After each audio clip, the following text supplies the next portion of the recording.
कुरान पाक की बेहुरमती पर आलम इस्लाम का दबाव काम कर गया। स्वीडिश हुक्काम ने मलऊन इराकी पनाह गुज़ीन की इमिग्रेशन पर नजरसानी शुरू कर दी।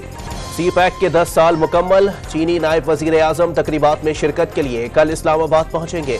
वजीर आजम और फौजी क़यादत से मुलाकातें करेंगे।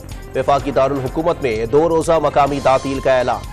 वजीर खारजा बिलावल भुट्टो कल मुत्तहदा अरब अमारात का सरकारी दौरा करेंगे। सदर अमारात शेख मोहम्मद बिन जैद के भाई के इंतकाल पर ताज़ियत और 2 तरफ़ा ताल्लुकात बढ़ाने पर गुफ्तगू होगी।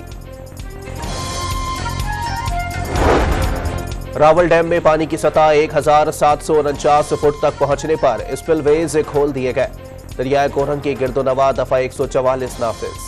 मुल्क भर में शदीद बारिशों के बाइस रेलवे ऑपरेशन बुरी तरह मुतासिर। लाहौर और फैसलाबाद से कराची के लिए ट्रेनें ताखीर से रवाना होंगी। रावलपिंडी में मरी रोड पर शॉपिंग मॉल की दूसरी मंजिल में आग भड़क उठी। रेस्क्यू की जानिब से आग बुझाने की कोशिशें जारी। और अमरीकी सदर जो बाइडन 10 रोज के लिए छुट्टियों पर चले गए। तातीलात खानदान के हमरा रियासत डेलावेयर में गुजारेंगे।